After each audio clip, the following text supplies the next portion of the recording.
You're listening to Cloud9, where BahaiTeachings.org interviews artists from around the globe to learn about what inspires, uplifts, and motivates them to make a positive contribution to the world.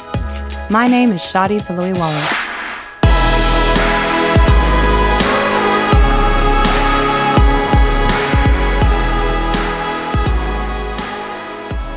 It wasn't all that long ago when Celine Chhuon took a big leap of faith, left her stable job in marketing, and started her own business as a professional photographer in Paris. Born in France to parents of Chinese origin who fled Cambodia during the Civil War, she developed her creative inclination and attraction to beauty at a very young age. Having completed a master's degree in business, Celine had a dream, quite literally, to make a big leap of faith and take on photography full-time. In this episode of Cloud9, we interview Celine about her dream, about a subsequent car accident that sparked reflection, and how embracing the Baha'i faith in her 20s influenced her creative journey and informs her approach to photography today. So Celine, thank you so much for joining us on Cloud9. Yeah, thanks for having me. I'm so happy to be with you. I know you travel a lot, so where are you currently based or located? So I was born and raised in Paris. I currently live in Paris, but through my work, I get to travel a lot. I know. Watching your Instagram, you're just all over the place. Yeah, I feel really grateful for that. So where are you from originally? Were you were born in Paris, but are your parents also from France? So no, my parents are Chinese, but they were born in Cambodia and they left during the war. So they fled the country and came as political refugees in Paris. And me and my brother were born here. My older sister, she came along with them. But basically, I was born and raised in Paris, and then I studied in the UK, and I did an internship for a year in Singapore. What did you study in the UK? And what was your internship like in Singapore? So I majored in marketing. So I did a master's degree in Nottingham, in the University of Nottingham. And then I did an internship in a kind of like a local company in Singapore doing export of goods like edible oil and stuff like that. Is this what you wanted to do all your life? Is work with edible goods and oil? Edible oil. That was my purpose in life. No, not really. Actually, I was a really creative child. I still remember I loved drawing. I loved doing things with my hands, creating things. And I remembered after high school, you have to choose which kind of studies you want to do. Which is crazy because you're so young. Like, what do you know? You have to pick one thing. I know. Exactly. But I kind of knew I wanted something creative. So I told my parents, maybe I should go to the art school. And they told me, well, being an artist is not a job. So you have to find a real job, quote unquote. So my choices were studying law, medical school, engineering, or business school. So I kind of thought maybe business school is how do you say, less worse? I don't know if you say that in English, but maybe the closest to being creative. I don't know. Exactly. And I thought maybe if I do, I don't know, like advertising or communication, it could be something creative. So that's why I chose to do a business school. And after I graduated, I actually found a job in an airline company as an online marketing job. And I stayed there for 8 years. I had photography on the side. So I always thought maybe one day I'll be a full-time photographer. I wasn't sure it could be an option. And then after a few weddings, I really thought maybe that could be something real, like a real job. Obviously, I was really afraid of quitting the safety of a corporate job. And I was going to ask about that leap of faith that you took, because it was quite a risk to leave your comfortable corporate job. I was waiting for a sign. I was like, there will be a sign when I'm ready to quit my job and be a full-time photographer. And I actually had a car accident at the end of 2015. And I came back. Nothing happened to me. I didn't have any injuries, but the car was broken. And I remember coming back home thinking, well, Celine, your life could have ended tonight. So are you happy with everything you achieved so far? And obviously, when you ask yourself that question, a really long list come up into your brain. And I was like, I really need to choose if I want to do, photography seriously and as a full-time photographer. And that's how I quit my job, actually. And that's 2 years, almost 3 years ago. And I don't regret it at all. I feel really fulfilled with what I do right now. It feels like I'm really aligned with what I'm supposed to do. So what did the first few months look like as you transitioned into this new line of work, and how did you cope with some of these new changes as a freelancer? The first few months, honestly, I was just enjoying life and feeling really free of not having any boss or anyone telling me what to do. And then I quickly realized that when you go full time as a freelance, you actually become an entrepreneur, and you have a company to run. So that's when I started to be more strategic about what I want to do and how many clients I want to shoot in a year, what types of clients and stuff like that. And obviously my marketing background helped me a lot. And it wasn't very stressful, because I feel that when you do something you love, the stress is very different. There's this talk that Simon Sinek did on TED Talks. I don't know if you know it. It's I think it's calling. I don't know. I can't remember the name. But he's basically saying working hard for something you don't care is called stress, and working hard for something you love is called passion. And I really feel that when you are doing something you love and you feel aligned with what you're doing, the efforts you put in are really different. Can we kind of segue now into perhaps how you became a Baha'i? Because I know that you weren't raised in a Baha'i family, but I think this would be a perfect kind of way to link your faith to maybe how you're working in photography and the kind of clients that you're choosing. Sure. So yeah, I was born in a family where we didn't have any spiritual teachings. There wasn't any moment where my parents talked about God or stuff like that. But I still remember when I was a kid, I kind of believed that there was something higher than us, bigger than us. But I couldn't get my head around the fact that people were fighting against each other, saying, well, I'm right because I believe in Jesus, or you're wrong because you believe in whoever. And that's only when I got into junior high, I met my best friend. Her name is Leva, and she's a Baha'i. And she told me about the Baha'i faith when I was 13, which is a young age. So I didn't really understand the whole thing. I just knew that she was a Baha'i. And I think it was around my 20s when I started to question the purpose of our lives here on earth. And is it just, you're born and you enjoy life and that's it? Or is there more than that? And so talking about those questions to my friend, she told me, we could study together a little bit about the Baha'i faith if you want to, because in the Baha'i faith, we think that the purpose of our life is to serve humanity through the qualities that we have and the talents that we have. And so we could, study some writings together, even with other friends. And so I did that, and I started to have, very clear answers to my questions. And I thought maybe that's what I'm looking for. Maybe the Baha'i faith is what I'm looking for. And I was waiting for a sign that maybe, one day something happened and I'm going to be ready to be a Baha'i. And I was living in a house where we had a lot of devotional, so praying every Thursday with friends. And one of these Thursday, I had a dream about me being in the Holy Land in Haifa in Israel. And I just saw Abdul Baha, who's the son of Baha'u'llah, the founder of the Baha'i faith.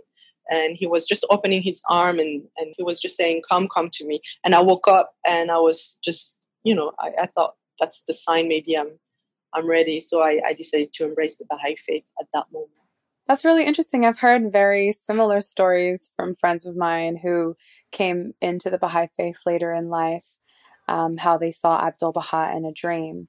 Now, how has becoming a Baha'i influenced your work as a photographer? Is it different to how you practice photography before you became a Baha'i? I guess how the faith has influenced my way of photographing people, but also doing business, is that I know that service is at the center of my life. So when I meet clients or when I go on a wedding, I know that my purpose is to serve those people the best I can, which is obviously taking like the best photos I can, but also really being open to their suggestions, or if they're stressed or very nervous about the wedding, they're trying to, help them going through that. Which I'm sure most brides and grooms are. They're probably, you probably see the best and the worst. Exactly. And also trying to put the fact that, they're getting married.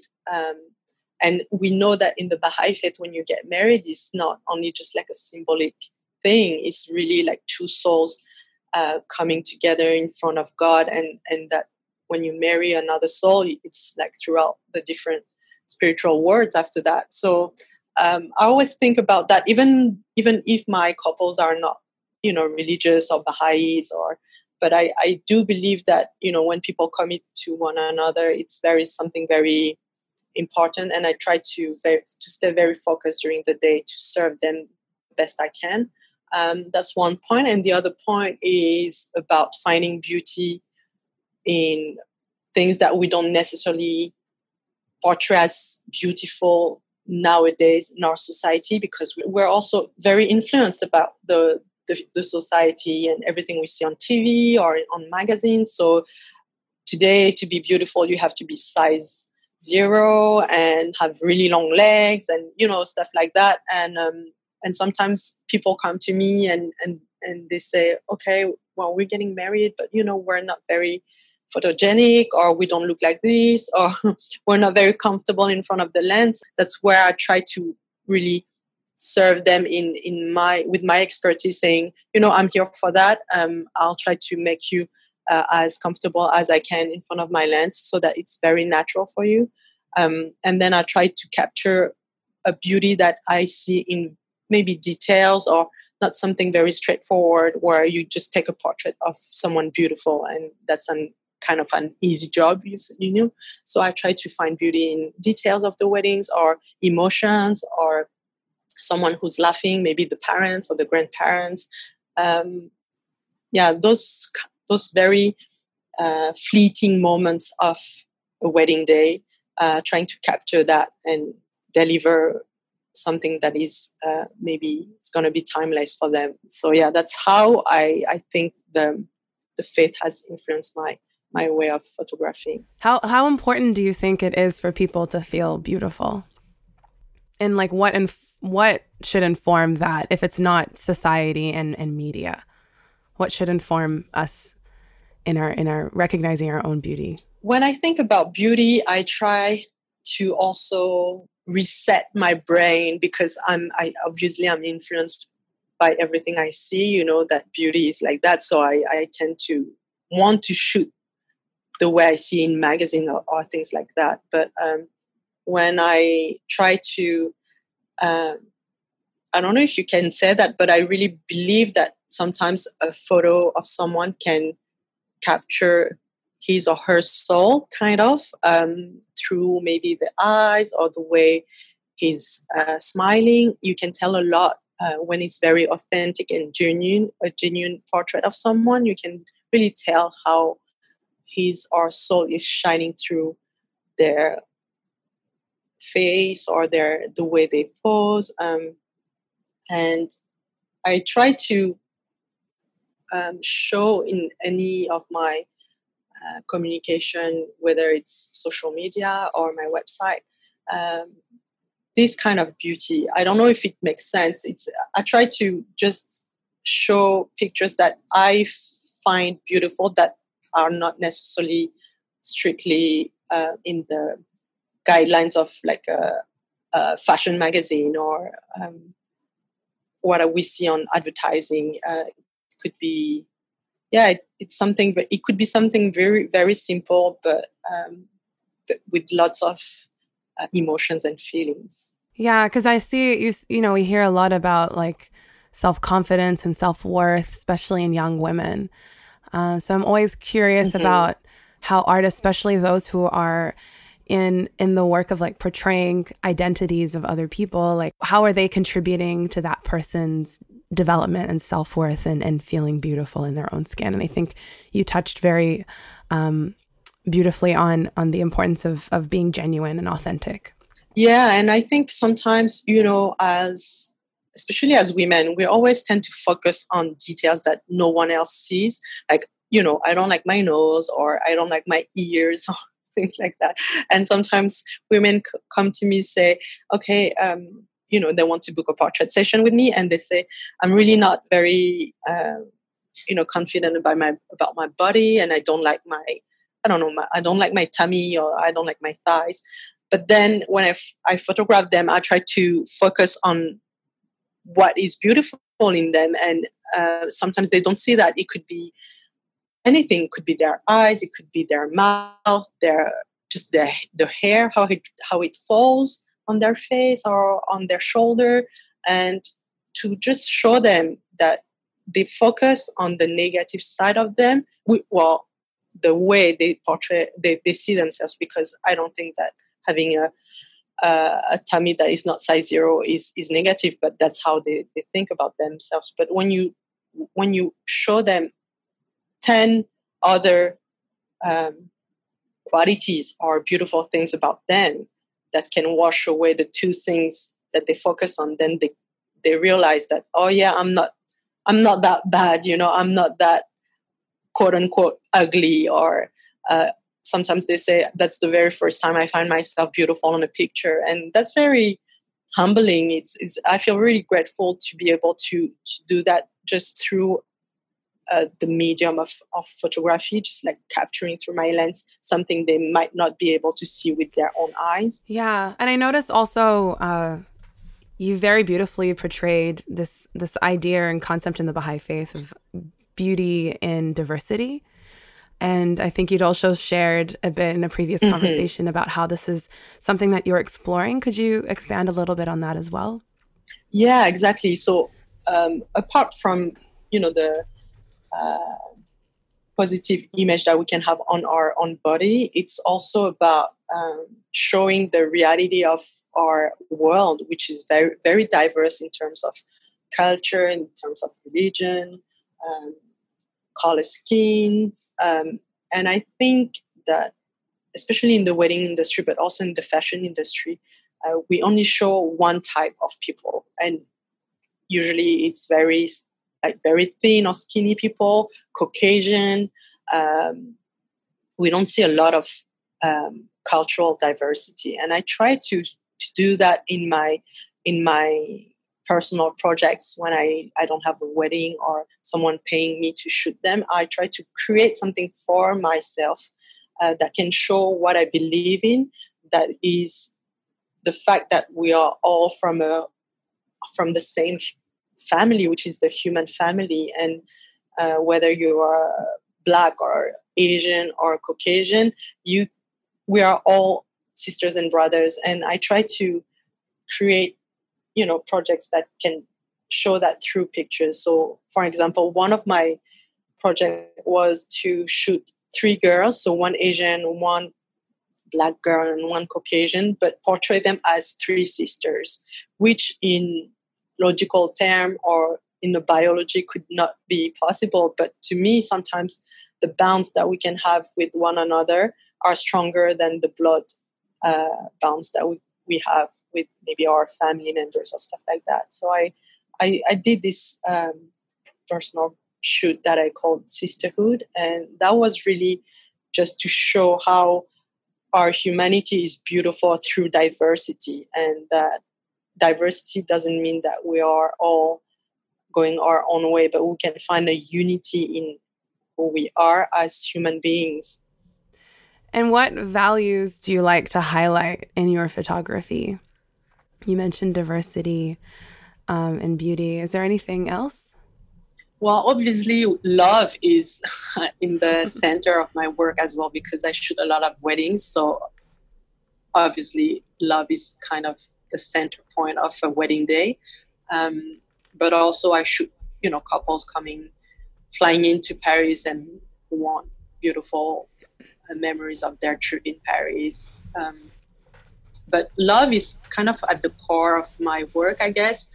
Not only people who love each other, but the love that we can grow for ourselves and for others as well. Because when you shoot someone who's not confident in her body, on his body, and then you can help them, grow their self-love, that's very fulfilling for me. And also when you try to portray that diversity I talked about, and then you can help someone to see humanity in a different way, or just open their eyes to the fact that, there's not one type of human being, or there's not one type of couple. I would say that's a very, that's one of my goals as well through photography. And I mean, I might be projecting here, but I find your work to be very whimsical and light and bright. Yeah. Is that a style that you've been exploring more recently, or is that kind of your aesthetic? And do people come to you for that aesthetic? Do they often come to you with something else in mind, and how do you reconcile that? No, I guess people who come to me, they usually saw my work beforehand, and they know that if I shoot their wedding day or portrait session or whatever, it would be that style. It would be very light and very whimsical, with, very, very, very bright. I think I'm more attracted to light and bright pictures because, to me, for some reasons, they kind of show more spirituality. I don't know how to explain that, but I feel that darker or moodier pictures, I don't know. I feel that they're just, they can be beautiful, but to me, they don't speak to my soul. I don't know how to explain that. Very bright pictures with a lot of light. I think love and light goes together, if that makes sense.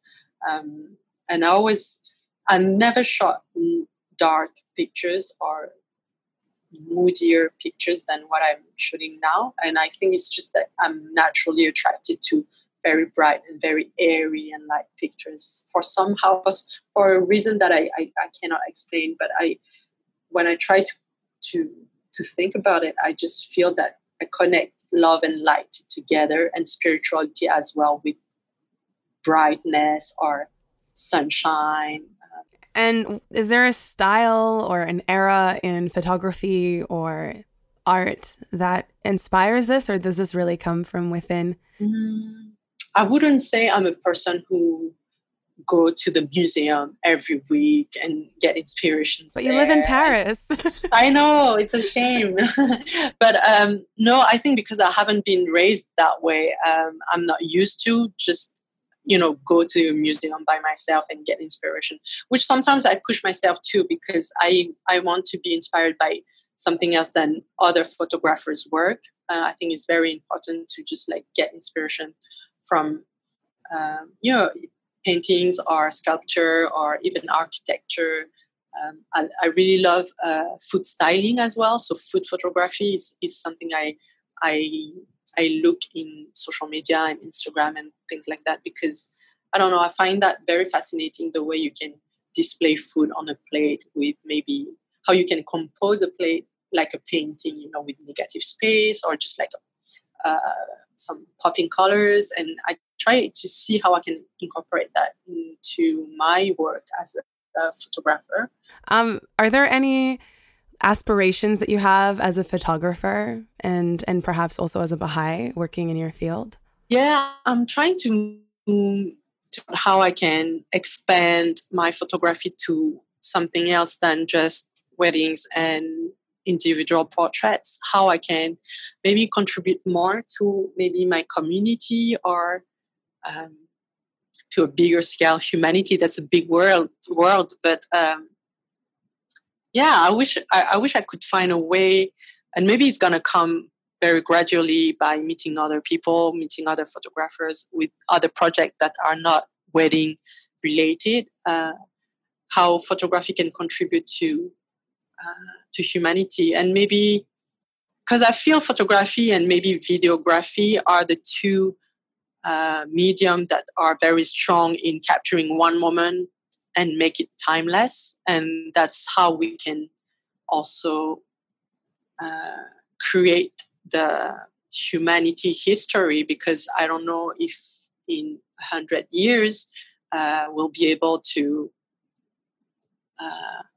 read USB sticks or hard drive. And for me, that's why photography, when you don't print it, is useless. I really love printed things, like when it's very tangible and you have these prints in your box. Or So do you work in analog, or do you work primarily in digital? Yeah, so I mainly work in analog, and that's one of the reasons as well, because I feel that in 100 years, I'm sure that we'll still be able to get something out of a negative, but I'm not sure we'll be able to get something out of a hard drive or USB stick. And having a real negative, something like a real object that you can then print out as a photo, is very important to me. A witness of a moment in the history of humanity. And if you just keep all your photos in your computer and someday your computer might crash, you have nothing left. That's why I try to always print my work, or always tell clients that they should print their wedding photos, or make at least an album or something. Wow, I should have asked that earlier. I had no idea. It makes it so much, your work is so much more precious knowing that it's done on an analog, I find. Yeah, I find it very precious as well. And I feel that it's more in French we say artisanal. I don't know if artisanal. Yeah, not like you're taking like 100 pictures in your digital camera to just choose the best one within the 100. With analog, you are forced to be more careful about the moment, and then click when you feel that the moment is right or the composition is right. So I feel that it's just forcing you to be more conscious about what you're seeing, instead of just shooting thousands of pictures and tell yourself, oh, I have enough to choose the best from those thousands pictures. So it sounds like quite a mindful and meditative practice. Yeah, definitely. And you slow down as well. I shoot on medium format majorly, so you have 16 frames per roll. So you change your rolls quite often. So when you pose and change your roll, obviously your clients see that, it's you have to take a break. And it helps them also to just relax during the wedding day, because it's not like fast shooting, and not letting them breathe or rest. So I feel that, I don't know, it helps me a lot with the rhythm of the wedding. Yeah, I don't know. I get nervous now, I think, as an adult, knowing that it can't be deleted or erased or changed or manipulated. But I can also see the value in just trust and patience and really slowing down. Yeah, and also it has a link with authenticity. Sorry, because when you shoot on analog, yes, of course you cannot Photoshop it crazy like a digital file. But at the same time, it's a real thing that you shot. It's not something that has been manipulated like behind a computer. So I feel that, I don't know, I feel that it adds value to the photo. Yeah, absolutely. Are there any individuals or companies or restaurants that you really want to collaborate with in the future? I'm really attracted to brands that have a meaning in what they're doing. I don't have any brand specifically in my mind right now, but when I see new designers, whether it's clothes or decoration for your home or whatever, I always try to see what they're writing about their mission statement or on their about section on their website, because if I feel that there's something very meaningful or very ethical in the way they're doing their business, I'll be attracted to reach out to them and ask if they need any any pictures or how we can collaborate. And also it works for the wedding industry as well, for wedding dress designers, for example, the ones that, choose consciously to work with a very ethical way of hiring people, or, working hours, or the fabric that they buy, where do they buy it from? That's something that I'm attracted to. And I guess it's because I have also this conscious that has been brought to me by the Baha'i faith. And is there any advice that you have for other artists out there, young and old, who maybe have some fears or have some talents that they want to explore, or fears of just like exploring them for any reason? Do you have any advice? Yeah. Well, the advice for me would be, don't wait for the perfect conditions, because we usually think that I'm not going to do it now because, I don't know, I don't have enough money, or I don't have a financial stability right now. I don't have like a proper job, and I'll do it later. But you never know what's going to happen tomorrow. So later could never come. And when you have something you love, and you find that you're talented into what you're trying to do, I would just say, try and go for it, because a lot of people want to quit their day job, but they don't know what they want to do, and they don't find any specific talent that they have.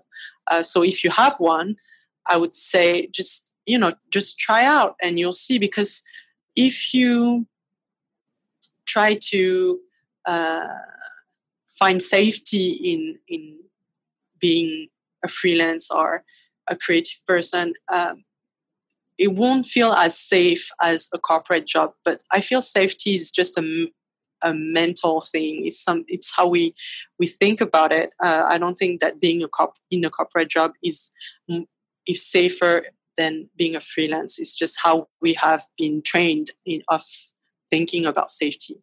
Anyways, and also I think that we all have been created with a purpose and a specific talents, and we're all unique.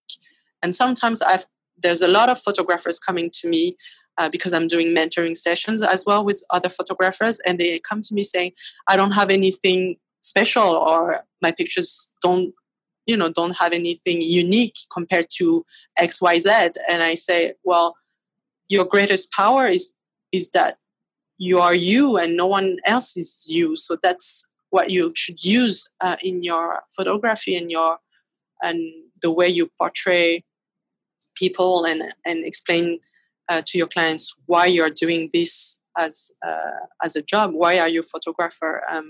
And that will be your point of differentiation with another photographer.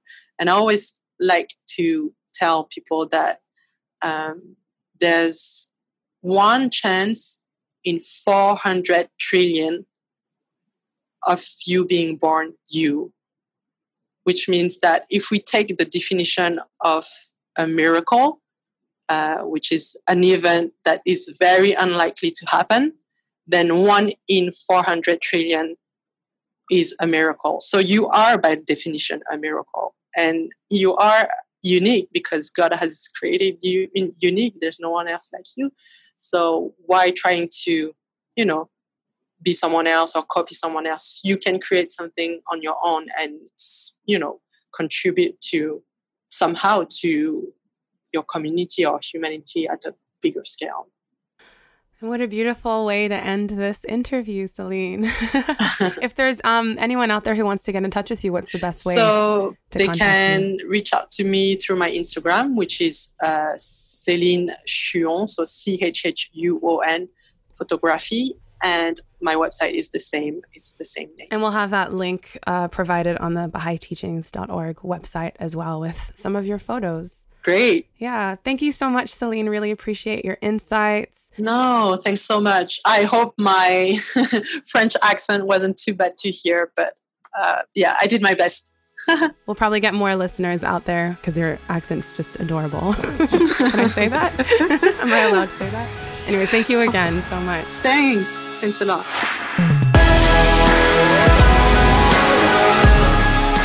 Thanks so much for listening to Cloud9. I hope you enjoyed this episode. Feel free to check out BahaiTeachings.org, where you can find more Baha'i-inspired podcasts, videos, and articles.